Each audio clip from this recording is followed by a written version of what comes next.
ahora sí.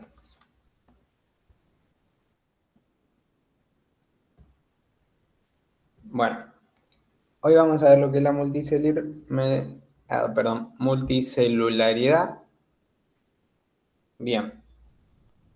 Bueno, los organismos unicelulares, un solo tipo de célula va a realizar todo el trabajo celular. En los pluricelulares hay una división de trabajo. O sea, se van a dividir los trabajos dependiendo de la célula y la especialidad que tenga. Cada célula que compone el organismo multicelular, además de reaccionar, eh, además de realizar sus funciones vitales, lleva a cabo tareas más complejas que requieren un trabajo en conjunto. O sea, no pueden realizar las tareas solas, sino que van a llevar la tarea junto con otras células. Bien, ¿qué son los tejidos? El tejido es una agrupación de células con una estructura determinada que realiza una función especializada vital para el organismo. Es decir, que un conjunto de células va a formar unos tejidos que están especializados para realizar una función en el organismo. Las células madre pueden reproducirse y diferenciarse para luego especializarse y dar origen a tejidos, órganos, aparatos o sistemas que constituyen el organismo humano. Bueno, dependiendo la célula, tiene distintas uniones para formar estos tejidos, que puede ser en hendidura, por las cuales pasan directamente señales químicas y eléctricas entre las células. Después están las estrechas, que restringen el paso de sustancias a través de ellas. Y están las de anclaje, que mantienen unidas las células entre sí, o la matriz extracelular. Bien.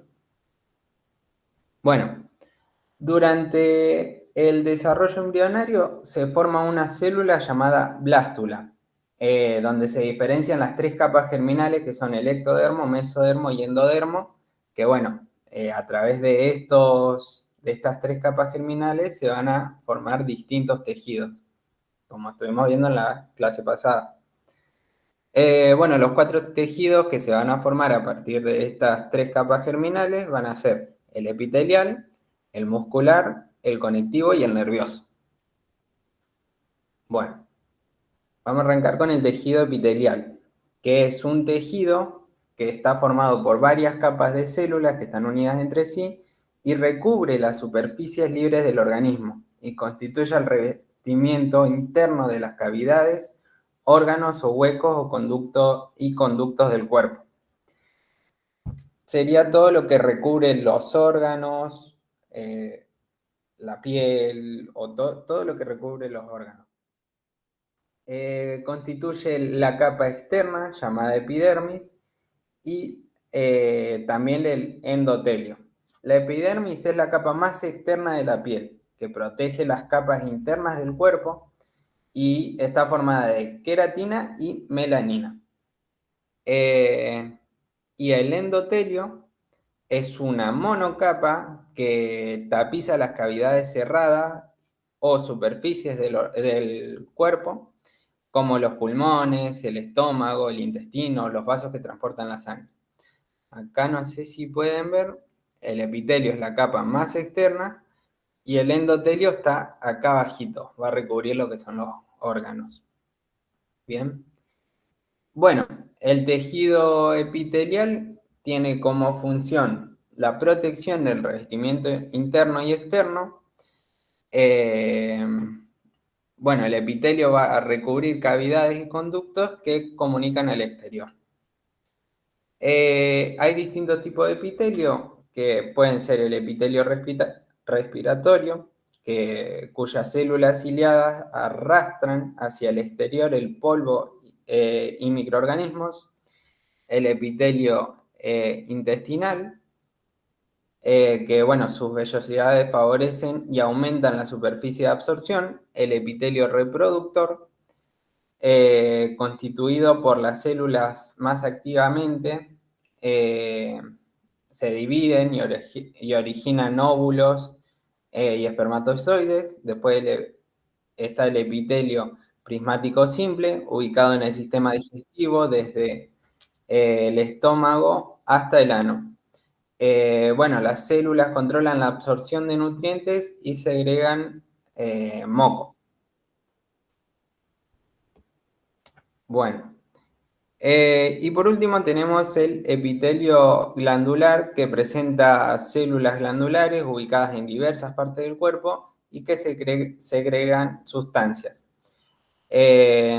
Las del epitelio respiratorio segregan mucus, las del epitelio digestivo segregan enzimas útiles para la digestión. Y bueno, estas células se agrupan y arman órganos. Las glándulas endocrinas, que segregan hormonas, que son vertidas en la sangre y actúan en sitios específicos, como por ejemplo la tiroides. Y las glándulas exocrinas, que liberan secreción al exterior, como las glándulas mamarias o las glándulas sudoríparas. Bien, bueno. Ahora vamos a pasar al tejido conectivo. Que bueno, este tejido, como dice el nombre, se encarga de conectar tejidos entre sí. Y bueno, es de origen mesodérmico. De las 3 capas germinales que vimos, se va a generar desde el mesodermo. Bueno, sus células están separadas por una abundante matriz extracelular constituida por fibras proteicas, como colágeno o elastina, y líquido extracelular. La conciencia de dicha matriz puede ser variada según sea el tipo de tejido conectivo. Bueno, su función es proporcionar apoyo y cohesión al cuerpo. Hay varios tipos de tejidos conectivos. Está el conectivo denso, laxo, cartilaginoso, óseo, adiposo y sanguíneo. El tejido conectivo denso va a aportar fuerza y flexibilidad, como los tendones o los ligamentos.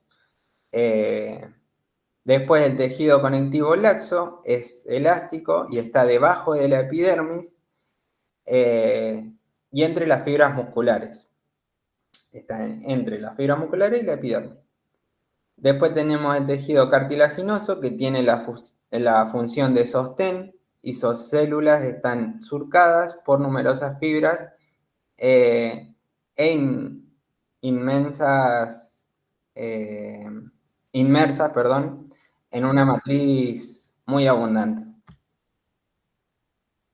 Bueno, algunos ejemplos de sus funciones es formar cartílago que sostienen los órganos, como por ejemplo el cartílago de la nariz o de las orejas.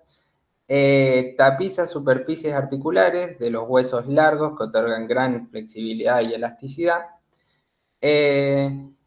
Y constituye el esqueleto del embrión y en el adulto persiste en la pared de las fosas nasales, la tráquea, los bronquios. Básicamente el tejido conectivo, el tejido cartilaginoso sería lo que es acá, perdón, no lo fui mostrando.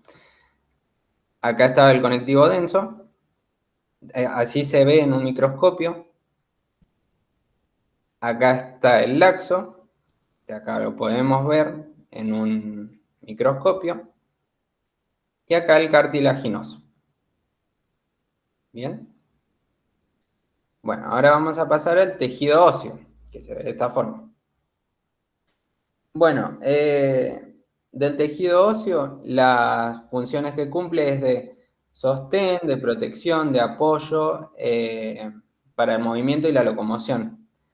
Y bueno, obviamente también va a formar los huesos. Esperen un cachito que alguien escribió. Esperen un segundito.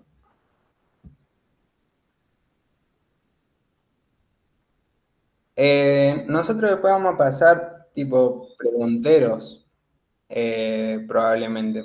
como vienen siendo las actividades hasta ahora. Bueno, el tejido óseo va a cumplir esas funciones: sostén, protección, apoyo, apoyo para el movimiento y la locomoción, y también va a formar los huesos.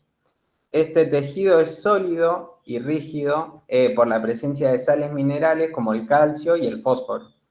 Y bueno, también tiene una sustancia que se llama osteína. Bueno, se puede recuperar, tiene alta probabilidad de regeneración,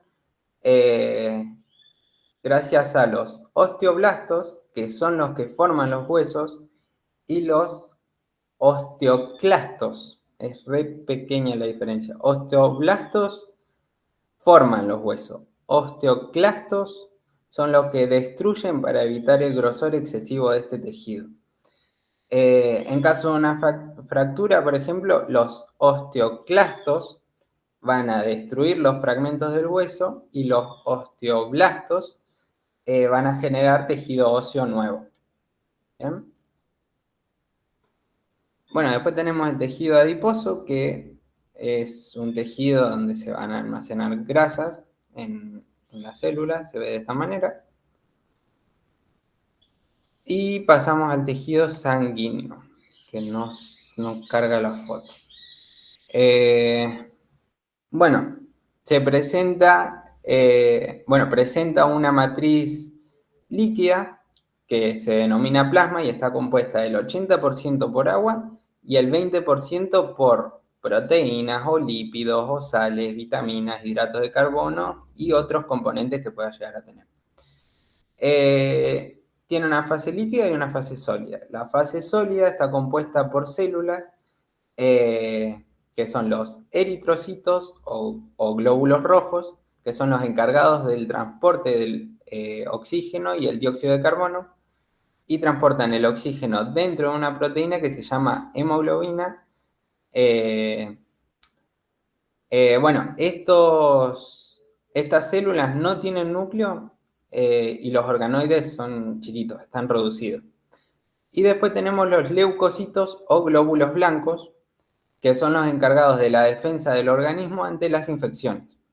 Son los neutrófilos, eosinófilos, basófilos, linfocitos, monocitos, plaquetas, y bueno, este último son porciones del citoplasma con membrana que colaboran con la coagulación de la sangre. Todas las células sanguíneas se originan en la médula roja de los huesos y una vez formada pasan al torrente sanguíneo. Ahora vamos a ver el tejido muscular. Tienen una foto de los 3 tipos de tejido muscular que ahora los vamos a ver. Bueno, está compuesto por fibras musculares especializadas en producir el movimiento corporal, visceral y los latidos cardíacos. Estas fibras pueden ser lisas, estriadas o estriadas cardíacas. Son las que vemos acá. Las fibras lisas son falciformes con un núcleo central y constituyen los músculos del estómago, intestino, entre otras cosas, además de ayudar a mantener la forma de los órganos. Acá tendríamos el liso, se ve de esta forma. Después tenemos las estriadas, que son aplanadas con varios núcleos, escasa sustancia intercelular, rodean los huesos y su movimiento es voluntario. Serían estos de acá.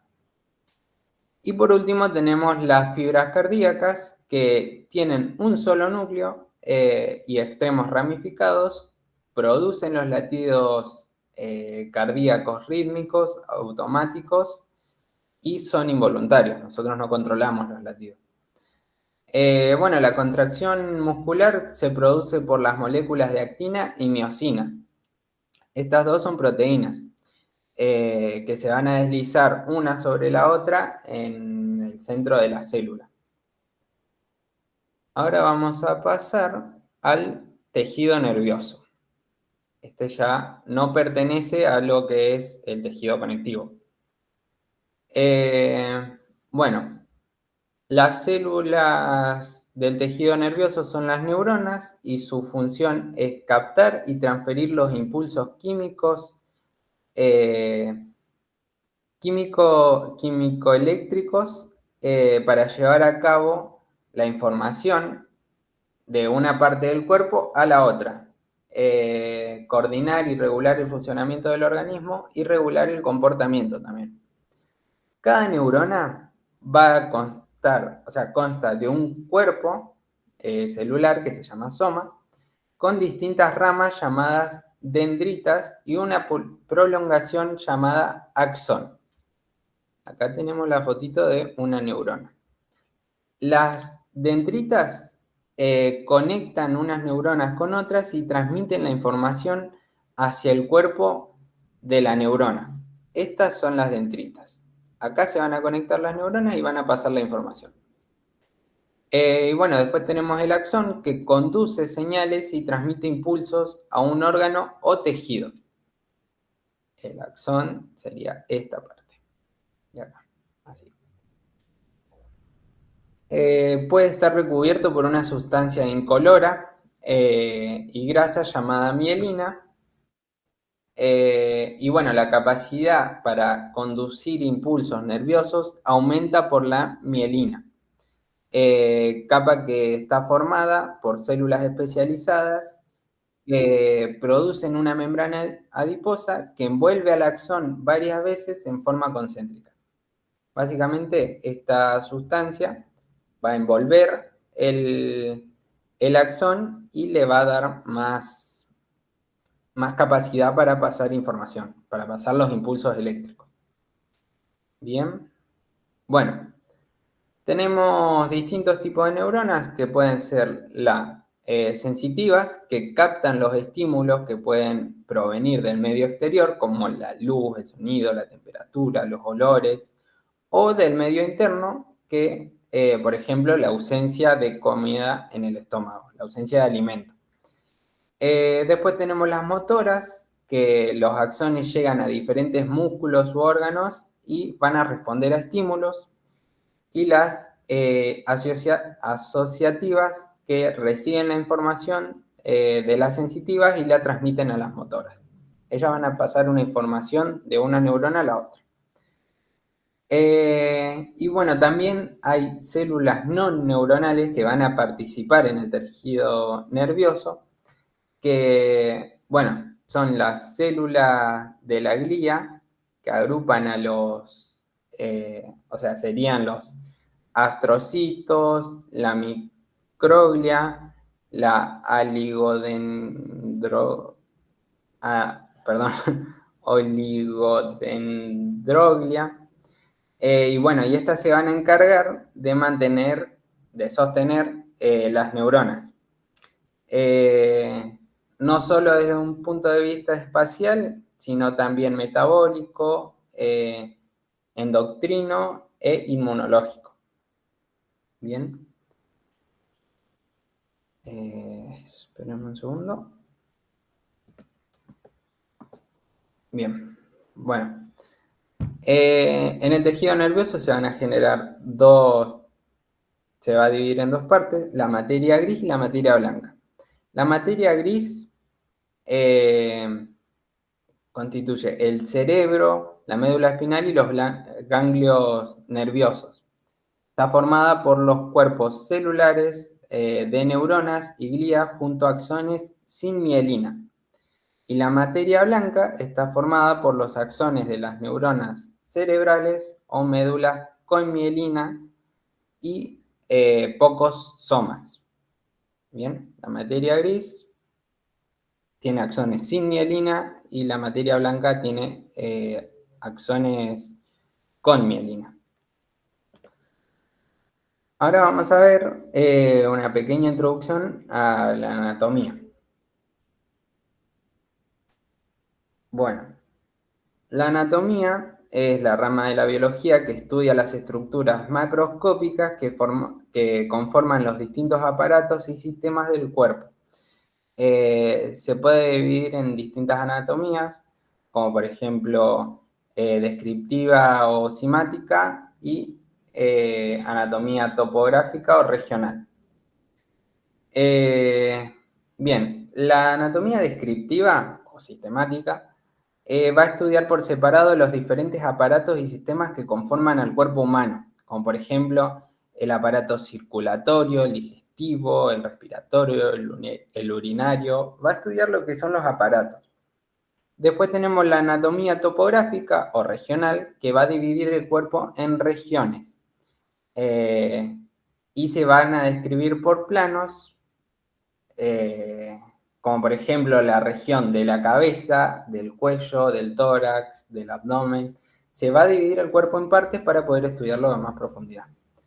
Después tenemos otros tipos de anatomía, que puede ser la anatomía del desarrollo o embriología, que va a estudiar el desarrollo del organismo después del momento de la fecundación. Después la anatomía microscópica o histología, que en esto nos centraríamos los técnicos en laboratorio, que estudia los diferentes tejidos que componen un organismo utilizando el microscopio. Después está la anatomía funcional o fisiológica, que estudia el funcionamiento normal de los diferentes aparatos y sistemas del cuerpo. Y también está la anatomía patológica, que estudia las alteraciones macroscópicas y microscópicas de organismos, de tejidos, perdón, y órganos enfermos. Estas son algunas de las anatomías. Hay muchas más, pero estas son las que van a nombrar en el apunte, así que céntrense en estas más que nada. Ahora vamos a ver la posición anatómica, los planos y la terminología. Perdón, ¿Bien? que te corte. ¿Cuáles eran las que dijiste que había que aprenderse bien? Estas las nombra, digamos. Ustedes tienen que saber más que nada de qué se trata cada una, no tan a profundidad. Estas dos son las que más le puso énfasis el apunte y las que ustedes tendrían que aprenderse más que nada, que una separa en regiones del cuerpo y la otra estudia los aparatos del cuerpo. Pero estas fueron más que nada ejemplos para demostrar que hay más tipos de anatomía y cuáles pueden llegar a ser. Dale, muchas gracias. Sí, porque yo había visto que en el apunte había 2 o 3 nomás, no más de eso. Claro, no. O sea, los nombra eso, pero los pasa más por arribita. Los otros se centra más, digamos, así que céntrense más en eso. Bueno, ahora pasamos a lo que es la posición anatómica, los planos y la terminología. Que bueno, hay una terminología que es aceptada internacionalmente para nombrar las diferentes estructuras y describir las relaciones espaciales del cuerpo, digamos. Para establecer una orientación espacial, las estructuras del cuerpo se dividen en distintos planos y ejes. Está el plano mediano o sagital. Este plano se dispone de manera vertical y en sentido antero-posterior, o sea, desde el frente hasta la espalda, dividiendo el cuerpo en dos mitades, una mitad derecha y la otra mitad izquierda. Este de acá sería el plano sagital, divide el cuerpo en lado izquierdo y lado derecho y va del frente a la espalda. Bueno, después tenemos el plano frontal o coronal. En este plano se dispone verticalmente y perpendicular al plano sagital, dividiendo el cuerpo en dos mitades, anterior y posterior. Sería este de acá, el que está en rojito. Divide la parte anterior y posterior. Y por último tenemos el plano horizontal o transverso, que en este plano se dispone, este plano se dispone horizontalmente y atraviesa el cuerpo en un ángulo recto respecto a los planos sagital y frontal, dividiendo el cuerpo en dos mitades, la parte superior y la parte inferior, que sería este que vemos acá que está en verde. Bueno, Ahora vamos a ver las terminologías de la situación. Antes que nada, tienen que saber cuál es la posición anatómica del cuerpo. La posición anatómica es esta que ven acá. Las palmas, o sea, el cuerpo erguido, los pies juntos, las palmas de las manos hacia adelante, la cabeza mirando para arriba. Esta posición se va a usar más que nada para siempre hablar de la misma forma, no que alguien se lo imagine acostado, entonces va a hablar de distintas formas del cuerpo. No. Si le hablan de posición anatómica, es así. Cabeza al frente, ojos mirando adelante, las palmas hacia adelante, pies juntos y cuerpo erguido y parado. Y así vamos a identificar lo que vamos a ver ahora, digamos, por ejemplo. Si habla de proximal, se refiere a que una estructura se encuentra más cerca del tronco del cuerpo, digamos. ¿Ven? Acá se encuentra más proximal el hombro que la mano, porque está más cerca del tronco. Distal es que está más alejado del tronco en otra posición. Acá sería distal, en relación al hombro. Después está superior, ubicado por arriba en relación a una estructura. Inferior, por ejemplo, esta parte es superior a esta. Lado derecho o izquierdo, con el brazo, por ejemplo, lado derecho, lado izquierdo. Bueno, si siempre tenemos en cuenta la posición anatómica del paciente, está la parte posterior o hacia atrás en relación en una estructura, que sería esto que vemos acá. Esta es la parte posterior y esta de adelante es la parte anterior. Después está el medial o el interno, que es más cercano a la línea media del cuerpo. Imaginémonos que hay una línea acá en el medio del cuerpo. Si está hablando que es medial o interno, va a estar hablando de que está más cerca de la línea media. Y superficial o profundo, que hace referencia a la proximidad que tiene de la superficie. Por ejemplo, hay, no sé, un músculo está más profundo que la piel, por ejemplo.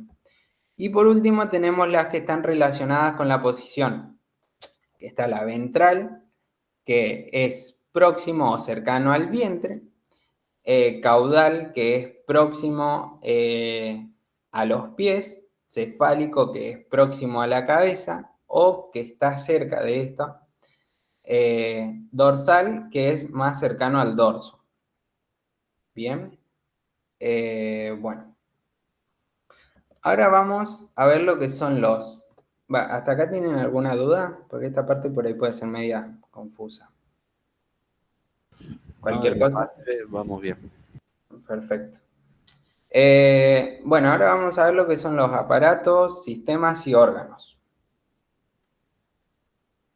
Bueno, como ya dijimos, los organismos estamos constituidos por células especializadas que forman tejidos, pero ninguno actúa de manera aislada, ya que actúan en conjunto para formar órganos, aparatos, todo lo que dijimos anteriormente, que todos estamos formados por tejidos y estos tejidos van a formar órganos y así sucesivamente.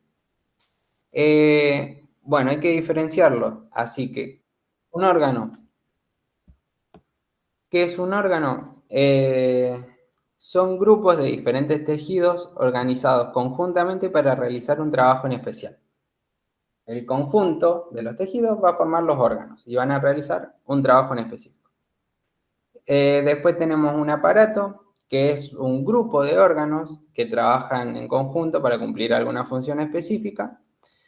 Y por último tenemos el sistema, que va a realizar una labor más compleja. Por ejemplo, el sistema circulatorio, respiratorio, digestivo, los que vamos a ver ahora. Así que, para que tengan en cuenta, los tejidos forman órganos, los órganos forman aparatos y los aparatos van a formar los sistemas.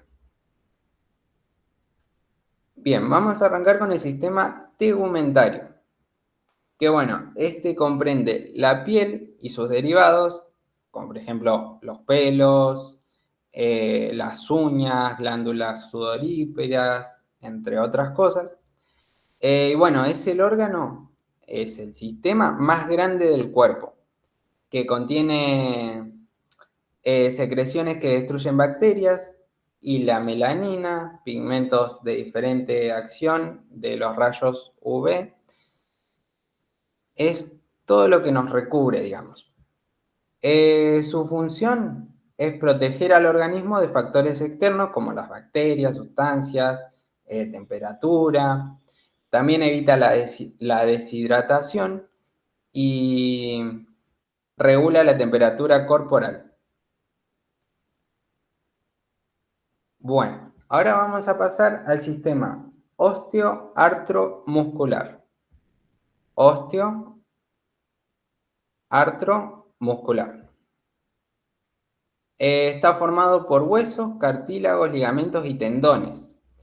Y bueno, su función es sostener, dar protección y relacionar la movilidad, digamos. Bueno, por ejemplo, ¿no? Los huesos sirven de apoyo a los músculos, que son, que son las estructuras más flexibles del sistema, en tanto las articulaciones relacionan dos o más huesos permitiendo la movilidad. Los músculos van a mover los huesos y los huesos se van a mover gracias a las articulaciones. Bueno, ahora vamos a ver lo que es el esqueleto. Que, bueno, su definición es que es el armazón del cuerpo y protege los órganos internos. En total en el cuerpo tenemos 206 huesos y pueden ser huesos largos, huesos planos o huesos cortos. Y el esqueleto se va a dividir de dos maneras. El esqueleto axial, que sería la cabeza, que son los huesos del cráneo y la cara. Acá lo vamos a ver mejor. El esqueleto axial sería todo lo que está en rosa, lo que es la cabeza, el tronco, el esternón, la columna vertebral, el miembro, no, perdón. Y después pasamos al esqueleto apendicular, que ahí sí, son los miembros, que están los brazos, las piernas, la cintura escapular. Bien, bueno. El cuerpo humano contiene más de 650 músculos individuales fijados al esqueleto que constituyen los motores que permiten la locomoción, manipulación, circulación de la sangre, entre otras tareas. Las articulaciones relacionan dos o más huesos permitiendo la movilidad. Diartrosis se le dice a la movilidad que realizan las articulaciones. Si la articulación tiene semimovilidad, es decir, que se mueve pero no tanto, se llama anfiartrosis. Y las articulaciones que son inmóviles totalmente se llaman sinartrosis. ¿Bien?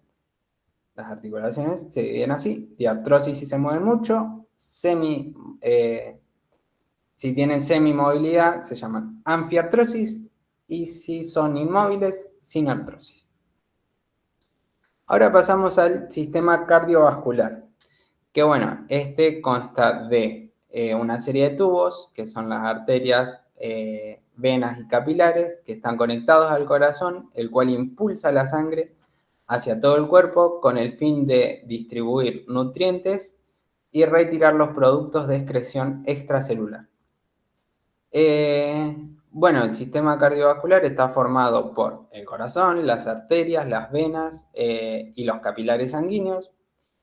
Y bueno, el corazón actúa como una bomba aspirante cuando se llena de sangre e impelente cuando expulsa el contenido.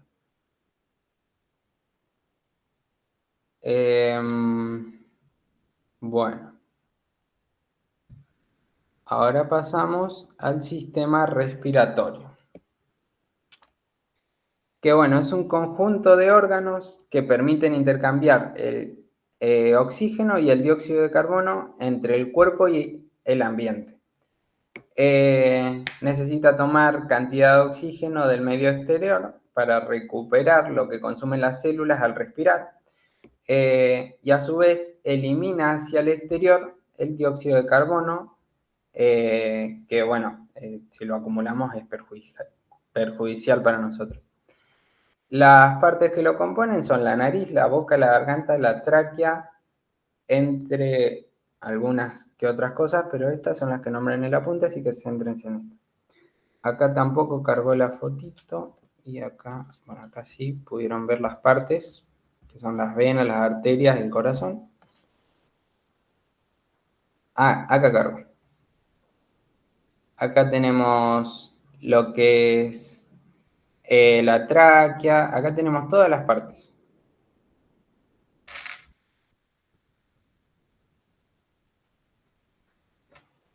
Esperen un cachito, estoy acomodando una cosa.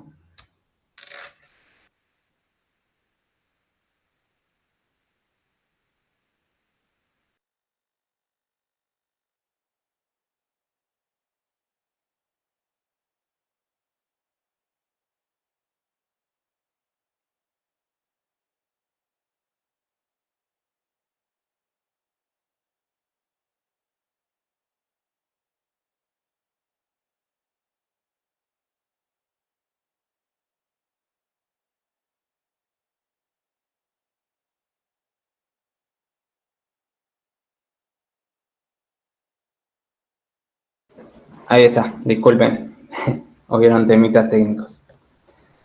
Bueno, ahora vamos a ver lo que es el sistema digestivo, que bueno, es un conjunto de órganos que van a descomponer los alimentos y los líquidos para que el cuerpo pueda usarlos como energía, como crecimiento o reparación de tejido.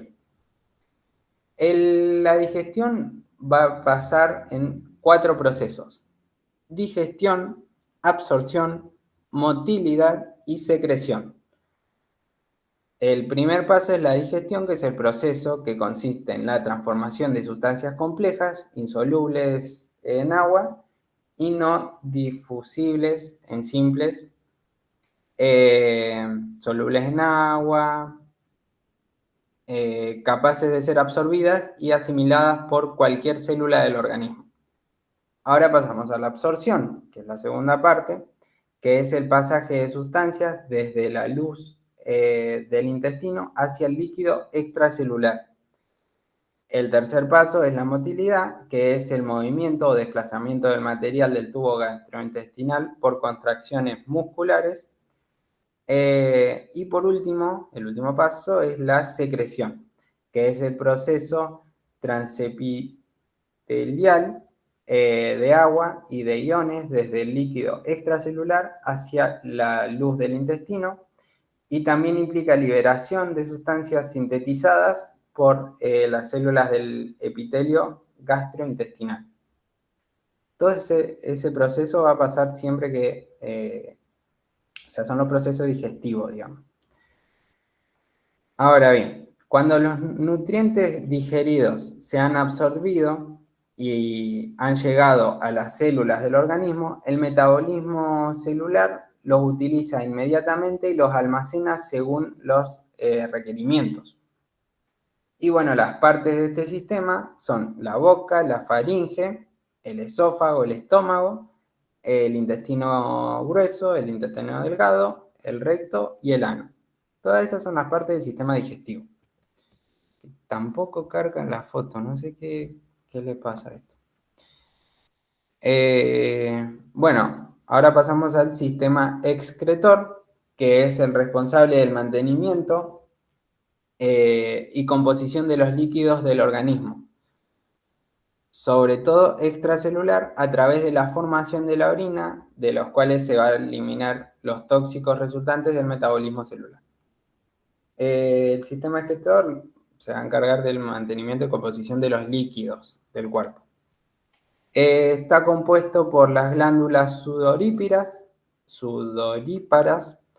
que intervienen en el sistema excretando entre el 5% y el 10% de los desechos metabólicos a través del sudor.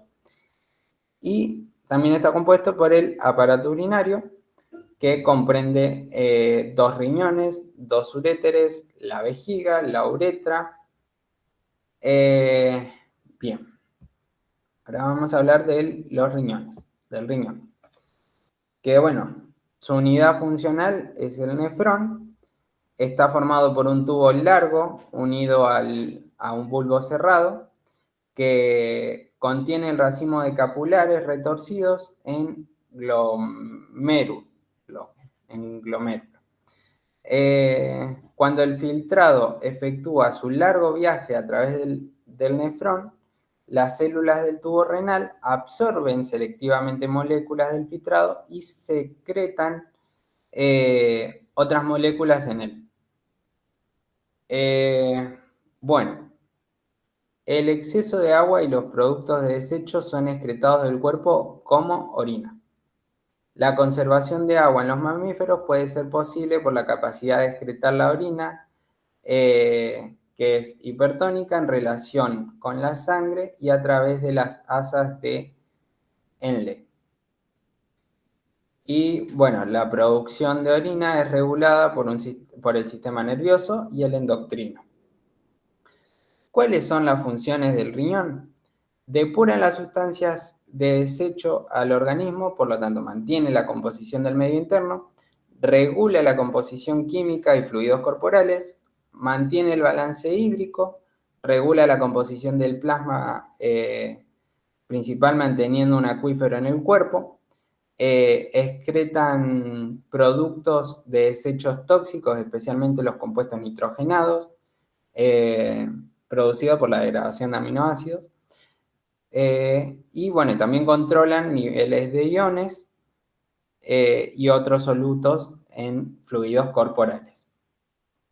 Hay algunos ejemplos de excreción que, bueno, la sangre puede funcionar como un eficiente medio de suministros y de limpieza debido a que los desechos celulares continuamente son eliminados de ella por medio de la excreción.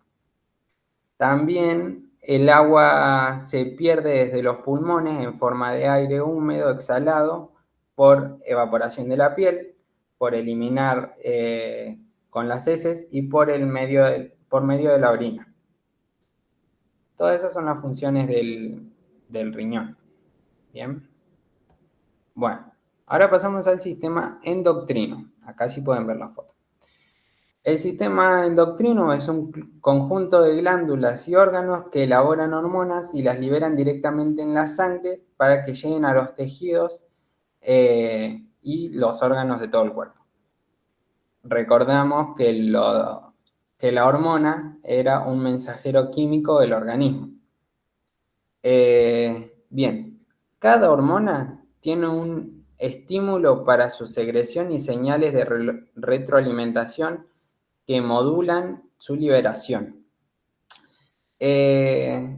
Y bueno, las hormonas son secretadas por las glándulas endocrinas y regulan la concentración de glucosa, sodio, potasio, calcio, agua, entre otras cosas. Ahora vamos a hablar de dos de las partes del sistema endocrino, que sería la hipófisis, que es la glándula que regula el funcionamiento de las demás glándulas. La hipófisis va a regular a todas las demás glándulas.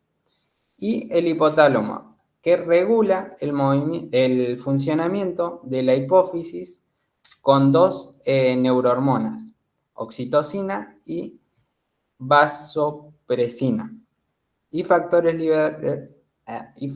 liberadores e inhibidores que se acumulan en la neurohipófisis y ejercen su acción sobre la adenohipófisis. Bien, la hipófisis va a regular a todas las demás glándulas y el hipotálamo se va a encargar de regularla a la hipófisis. Las partes del sistema endocrino las podemos ver acá, sería el hipotálamo, la hipófisis, glándula tiroidea, glándulas paratiroideas, el timo, los testículos en los hombres, los ovarios en las mujeres y en el caso de embarazo, la placenta también en las mujeres. Ahora vamos a ver el sistema nervioso, que bueno, este sistema es el que inicia y coordina todas las actividades vitales, capta la información del medio ambiente y la conduce hasta donde pueda ser analizada para elaborar una respuesta. Y bueno, junto con el sistema endocrino van a regular las funciones corporales y mantienen el equilibrio del medio interno, es decir, homeostasis, y regulan sus relaciones con el medio externo. Bueno, está compuesto por dos principales tipos de células, las neuronas, y las células gliales o de sostén, que son de las que ya estuvimos hablando hace un rato. Su unidad estructural son las neuronas y la unidad funcional es el arco reflejo. Y la interconexión neuronal, que la interconexión neuronal sería la sinapsis entre neuronas, es la base de su complejidad. Bueno, como ya nombramos, algunas de las funciones son enviar y recibir y procesar los impulsos nerviosos. El funcionamiento de todos los músculos y del órgano del cuerpo también dependen de los impulsos del sistema nervioso. Bien. Ahora vamos a hablar de los tres sistemas que llevan a cabo el sistema nervioso, que son el sistema nervioso central, el sistema nervioso periférico y el sistema nervioso autónomo. El central es el encargado de emitir impulsos nerviosos y analizar los datos sensoriales que, bueno, acá incluye al encéfalo y la médula espinal. En el sistema nervioso periférico se van a transportar los impulsos nerviosos a numerosas estructuras del cuerpo y incluyen numerosos nervios craneales y raquídeos. Y por último tenemos el sistema nervioso autónomo, que está formado por las células, por los sistemas simpáticos y parasimpáticos. Este se encarga de regular y coordinar las funciones de las partes más vitales del cuerpo. Bueno, el encéfalo. ¿Qué es el encéfalo? Es un órgano que se encuentra en el cráneo y es el centro de control del sistema nervioso. Está conectado al extremo superior de la médula espinal, que está comunicado con el cráneo a través del agujero mayor o foramen magnum. Y se va a dividir en cerebro, cerebelo y tronco espinal, que se unen a la médula espinal. Y el encéfalo es responsable de emitir impulsos nerviosos, procesar los datos de estos impulsos y parte de los procesos mentales de orden superior. Ahora vamos con el sistema reproductor femenino, que es el encargado de generar óvulos o huevos, dependiendo de la especie, almacenar el óvulo fertilizado y nutrir el embrión y el feto durante la gestación. Los órganos principales serían los ovarios, el útero, la vagina y las trompas de falopio, y los órganos externos o vulvares serían el labio mayor, el labio menor, el monte de Venus, el clítoris, el vestíbulo y el bulbo del vestíbulo. Bueno, el óvulo recién generado en el ovario pasa a través de las fimbrias de la región ampular de la trompa y allí fertiliza un espermatozoide si es que hay fecundación. El huevo fertilizado baja por la trompa de falopio durante los 3 días siguientes y se asocia con la pared del útero. De allí, durante el embarazo, se va a desarrollar el embrión y posteriormente el feto. Y a los 9 meses, las contracciones musculares que sería el parto, van a expulsar al feto fuera del útero. Básicamente lo que estuvimos viendo en el desarrollo embrionario. Ahora vamos a ver el sistema reproductor masculino, que bueno, tiene la función de generar, almacenar y transportar el material genético contenido en los espermatozoides. Sus órganos principales son los testículos, el epididimo, los conductos deferentes, el conducto eyaculador, la uretra y el pene. Y los órganos auxiliares serían las glándulas bulbouretreales, las glándulas prostáticas y las vesículas seminales. Y por último, tenemos al sistema inmune, que es un conjunto de células, tejidos y órganos que protegen al cuerpo de virus, bacterias o parásitos o moléculas extrañas que puedan llegar a ingresar al organismo. Tiene mecanismos inespecíficos de defensa, siempre está presente, aunque aún ante la exposición, y el mecanismo específico de defensa que actúa de forma particular contra una entidad única. Tiene 2 tipos de defensa, valga la redundancia. La inmunidad natural, que siempre está presente, y puede ser mecanismos inespecíficos, o sea, van contra cualquier cosa que ingrese al organismo. Y después tenemos los mecanismos específicos, que son los que atacan cosas específicas que ingresen al cuerpo, alguna bacteria en específico, algún virus en específico. Bien, los órganos inmunes primarios son la médula ósea y el timo, y se produce la maduración de los linfocitos. Se adquieren los receptores antígenos, se genera la diversificación del repertorio por rearreglos genéticos y se eliminan las células autorreactivas. Y después tenemos los órganos inmunes secundarios, que son efectores, que son el vaso, los ganglios linfáticos, el tejido linfoide. Acá se inicia la respuesta inmune, se atrapan y se concentran los antígenos, se interaccionan las células para poder producir anticuerpos y activar las células. El sistema inmune puede llegar a tener problemas, como por ejemplo una respuesta deficiente que puede tener el organismo susceptible a distintos agentes patógenos, como por ejemplo el SIDA. El cuerpo no tiene una buena defensa ante el SIDA o el VIH.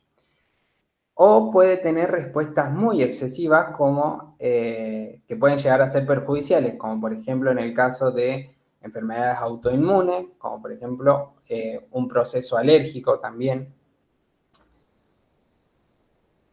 Bueno, estamos hablando de la inmunidad inespecífica y la específica.